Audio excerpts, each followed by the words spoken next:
എങ്ങനെയാണ് ഒരു പ്രതീക്ഷ UDF-ന്റെ ഒരു അവസ്ഥ? അല്ല, ഞങ്ങൾക്ക് അതിനകത്ത് പ്രതീക്ഷക്കൊന്നും ഒരു കുറവുമില്ല. പോളിംഗ് പെർസെൻറ്റേജ് കുറച്ച് കുറവുണ്ടെന്നുള്ളത് യാഥാർത്ഥ്യം. പക്ഷേ UDF-ന് വളരെ അനുകൂലമായ രാഷ്ട്രീയ സാഹചര്യമായിരുന്നു ഈ കഴിഞ്ഞ തെരഞ്ഞെടുപ്പ്. നമ്മൾക്ക് അനുഭവവേദ്യമായത് അങ്ങനെയാണ്. എന്തായാലും വലിയ ഭൂരിപക്ഷം ഉണ്ടാവും, നല്ല ഭൂരിപക്ഷം ഉണ്ടാവും.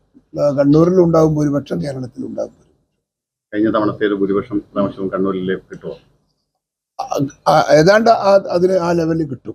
കഴിഞ്ഞ പ്രാവശ്യം കിട്ടിയ അതേ ലെവലിൽ തന്നെ നമുക്ക് ഇത്തവണ ഭൂരിപക്ഷം ഉണ്ടാവും എന്നാണ് പ്രതീക്ഷ. കാരണം വെച്ചാൽ വൈകുന്നേരത്തെയൊക്കെ ഈ ജനങ്ങളുടെ തിരക്ക് നിങ്ങൾ കണ്ടില്ലേ? പുറത്തുള്ള കംപ്ലീറ്റ് മുസ്ലിം സഹോദരിമാരൊക്കെ പാതിര വരെ ഒത്തിരിക്കുകയല്ലേ അവിടെ. ഇത്രയേറെ ഇങ്ങനെ ഒരു വോട്ട് ചെയ്തത് ഞാൻ ആദ്യമായിട്ടാണ് കണ്ടത്. ഞാൻ എത്രയോ സ്ഥാനാർത്ഥിയായി മത്സരിച്ചിട്ടുണ്ട്, എത്രയോ തവണ ഈ ഇലക്ഷൻ കണ്ടിട്ടുമുണ്ട്. പക്ഷെ ഇത്ര താല്പര്യമെടുത്ത് വന്ന വനിതകൾ, ഇത്രയേറെ താല്പര്യമെടുത്ത് വനിതകൾ വന്ന ഒരു തെരഞ്ഞെടുപ്പ് അപൂർവമാണ് എന്നാണ് എൻ്റെ ഒരു കാഴ്ചപ്പാട്. എന്തായാലും ഈ പ്രകാശ് ജാവ്ദേക്കറിന്റെ വിഷയത്തില് ഇപ്പോ മുഖ്യമന്ത്രി പൂർണ്ണമായും EP ജയരാജനെ തള്ളി പറഞ്ഞിരിക്കുകയാണ്. ഇങ്ങനെയാണ്. അതാണ് പിണറായി വിജയൻ. ഈ രാജ്യത്ത് കേരളത്തിലെ ജനങ്ങൾ മനസ്സിലാക്കണം, ഒരു മുഖ്യമന്ത്രിയാണെന്ന് ഓർമ്മ വേണം. അദ്ദേഹവും ജാവേദ്കറും തമ്മിൽ എന്തിനാ കണ്ടുമുട്ടിയത്, എവിടെയാ കണ്ടുമുട്ടിയത്? അദ്ദേഹം പറയുന്നു പൊതുപരിപാടിയിലാണ്. ആരെങ്കിലും അറിഞ്ഞോ കേരളത്തിൽ അങ്ങനെ ഒരു പൊതുപരിപാടി പങ്കെടുത്തത്? ഇല്ല. അപ്പൊ ജാവേദ്കറെ കാണുകയും ചെയ്തു, കണ്ടുവെന്ന് അദ്ദേഹം സമ്മതിക്കുകയും ചെയ്തു. അതൊരു കളവ്, കാരണം പറഞ്ഞ ഒരു കളവ്, ഒരു പൊതുപരിപാടിയാണ്. മുഖ്യമന്ത്രി പങ്കെടുക്കുന്ന ഒരു പൊതുപരിപാടി കേരളത്തിലെ ജനങ്ങൾ അറിയില്ലേ? ജാവേദ്കറെ പോലുള്ള ഒരു BJP-യുടെ നേതാവും മുഖ്യമന്ത്രിയും ഒരു പൊതുപരിപാടിയിൽ പങ്കെടുക്കുമ്പോൾ നിങ്ങൾ മാധ്യമങ്ങൾ അറിയില്ലേ? നിങ്ങൾ അറിഞ്ഞിട്ടുണ്ടോ? ഈ കേരളത്തിലെ ജനങ്ങൾ അറിയണ്ടേ? അവരാരെങ്കിലും അറിഞ്ഞിട്ടുണ്ടോ? എന്തുകൊണ്ട് അറിഞ്ഞില്ല?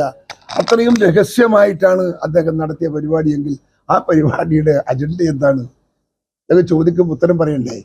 അതുകൊണ്ട് ഇതിന്റെ അർത്ഥം എന്താണെന്ന് ചോദിച്ചാൽ ജാവേദ്കറുമായി മുഖ്യമന്ത്രിക്ക് നേരത്തെ ബന്ധമുണ്ട് എന്നാണ്. അത് ഇന്നാൾ അദ്ദേഹത്തിന് സമ്മതിക്കേണ്ടി വന്നു. ജയരാജനെ കുറ്റം പറഞ്ഞിട്ട് കാര്യമൊന്നുമില്ല.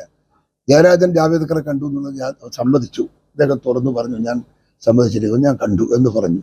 മുഖ്യമന്ത്രി അത് പറയണം, സത്യം. മുഖ്യമന്ത്രി കേരളത്തിലെ ജനങ്ങളോട് സത്യം പറയണം. എന്നിട്ട് എന്തുകൊണ്ട് കണ്ടു എന്നുള്ളത് പറയണം. ഇതൊക്കെ ഒരു അന്തർധാരയാണ് രാഷ്ട്രീയത്തിൽ. സ്വന്തം മകളുടെയും കുടുംബത്തിൻ്റെയും താല്പര്യം സംരക്ഷിക്കാൻ BJP-യുടെ സഹായം അനിവാര്യമാണെന്ന അറിവ് മുഖ്യമന്ത്രിക്കുണ്ട്. അതുകൊണ്ടാണ് എന്ത് നാണം കെട്ടും മുഖ്യമന്ത്രി ഈ പരിപാടിക്കൊക്കെ നിൽക്കുന്നത്. അതുകൊണ്ട് അല്ലെങ്കിൽ നിൽക്കൂല ഒരു മുഖ്യമന്ത്രി.